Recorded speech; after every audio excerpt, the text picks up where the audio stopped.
Hello there guys, it's CoolFox here, and today I'm bringing an unboxing and review of the MCOPlus LVD600 lavalier microphone. So starting off with the unboxing, on the front you get the logo itself with the model number here, which is LVD600, and here is a picture of the lavalier microphone itself and also a picture of the mic on a subject, which in this case is a man. So looking on the side, you can see that you can use this on smartphones, cameras and also computers, so we will be testing all of these three out. And on the other side you have their socials, so you have Twitter, Facebook, YouTube and Instagram, so make sure to go and check them out on these socials.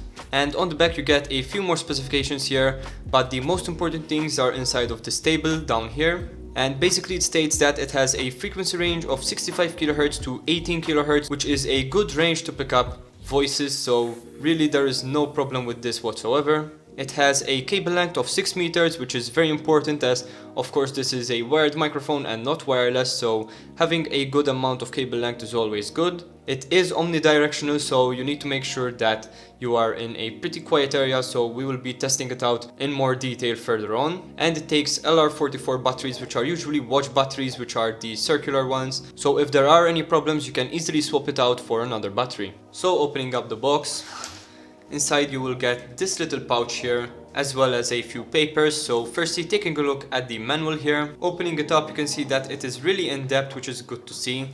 And you can also see here that there are the product specifications again, how to install it for example, and also a little diagram here to show you the frequency response. And on the other side you get the same exact information but in Chinese, so overall if you have any issues with the microphone I would suggest that you take a look at this manual. And now opening up this little case, inside you will find the microphone itself here, and putting this to the side for now and opening up this little bag here. First of all, here you get a little silica pack, which is always nice to find in these boxes, and you can easily reuse this to avoid moisture getting inside. But apart from that, the main items inside are the LR44 type battery, a little clip here to clip it onto your clothes, and also an adapter here to use it with audio interfaces for example. And it's always nice to see that companies put in these adapters, and even though they don't cost that much, they will save you the hassle of shipping times and whatnot, so obviously it's really good to see these little extras. So first off, before talking about the microphone, the bag itself here is pretty standard and quite generic really. There isn't any logo or anything, but it's a pretty good material here, and you can see that it will fit everything nicely inside and will easily close up by just pulling on these strings. So it's really nice to see that they also include this little carrying bag right here. So now taking a look at the main item of course, which is the microphone, you can see that you have the mic itself here, then you get the TRRS connection here on the other side, and apart from that you get the central hub here, which is really important. And basically in this part here it will store the battery, and basically you also get this little switch here which determines if it's in the off or smartphone position or in the camera position. And it's really good to have this switch right here, as usually camera amplifiers are really not that good, depending of course on which type of camera you have and if it's entry level or not. But this is why the switch is here, and this is also why there is the battery included, as the battery will supply enough power for the microphone itself to keep the input gain on your camera on a lower level, thus reducing the background noise.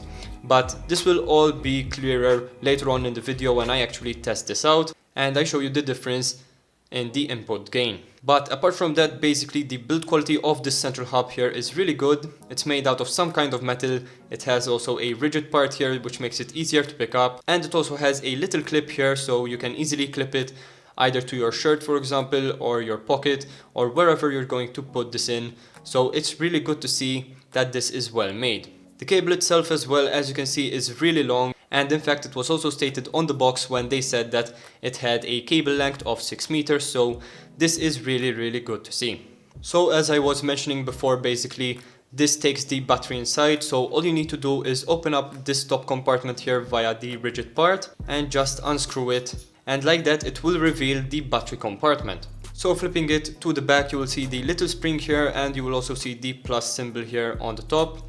And therefore all you need to do is grab the battery itself, and as you can see it has the plus symbol there, so that lets you know that you need to align it with the plus symbol facing the plus symbol here on the top. And something to keep in mind as well is that when putting in the battery, make sure that the pull tab is under the spring, slot in the battery, and as you can see you have the pull tab here on the front, and once the battery is depleted you can easily pull that out, and that will pull out the battery, as you can see right here. But in this case, of course, it's still new as I just took it out of the bag, so we will leave it in there. And once you're done, grab the other part there and just screw it back in, just like we did before. Now to put on the clip, all you need to do is actually grab the microphone itself, grab this part of the clip itself, remove the windsock, and as you can see you have a part here for this side to slot in. So then all you need to do is actually push it into that part, and as you can see right there, the microphone is easily slotted in, and you can also easily take it out again and put it in the other way around, so it all depends on how you're going to put it on your subject. And then of course don't forget to put on the little windsock. Okay, so here is a test with the internal microphone on my OnePlus 6, and as you can see there is a lot more room for improvement. And now we will switch to the LVD600 lavalier microphone with the 3.5mm jack inside of the port. And in case you don't actually have a 3.5mm port on your phone anymore, you can use the converter that is present with most phones inside of the box. Okay, so now here's a test of the LVD600 microphone connected directly up to my phone, with this little console here set to the off position, which also doubles as the smartphone position. And as you can see, it sounds a lot better, it's a lot clearer, more direct, and basically this is why you would invest in a lavalier microphone such as this one.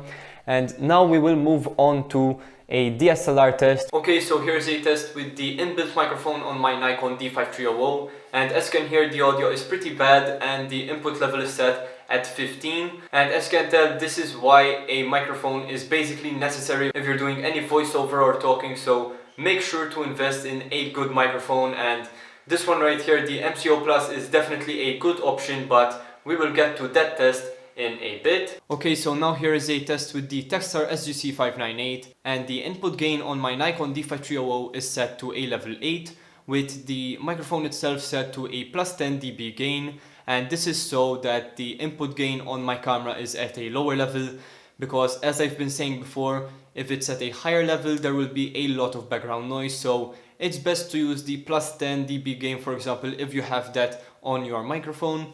And in this case, as you can tell, it's a lot better than the inbuilt microphone, and basically this is a really good alternative to a lavalier mic.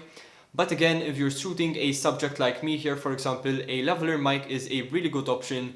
And of course, if you're even further away than this, in this case it's not even an arm's length away from me, but if it's even further away, the lavalier microphone will be your best option. And in fact, let's switch to a test of that one. Okay, so now here is a test of the LVD600, and as you can see on the little console here, I had to switch it on the camera option, and if it was set to off, of course there would be no actual audio output from the microphone itself to the camera, so you do need to switch it to the camera option. Now apart from that, I did have to put the input gain on my camera to a level 12, as of course this is not delivering as much power as the shotgun microphone, as the Takstar, as that one actually had a plus 10 dB gain switch, which this one doesn't.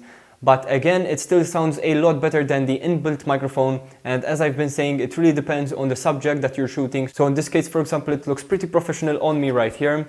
Okay, so now this is a test outside with the inbuilt microphone on my Nikon D5300, and as you can hear, if there's any wind that hits it, it will immediately destroy all of the audio quality, as you can easily hear the wind itself going over the microphone. And apart from that, it doesn't really sound that good, so you can easily tell that it needs an upgrade.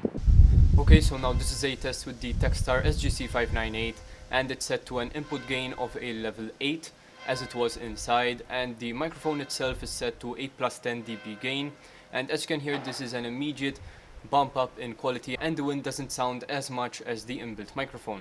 Now with this microphone you actually also get a dead cat inside of the pack itself, but for this test I decided not to put it on. But if you're shooting in very windy conditions, I would suggest that you put on the dead cat, as of course it will absorb more of the wind that is being blown into the microphone itself. But in this case the wind isn't really that severe, so I decided not to put this on.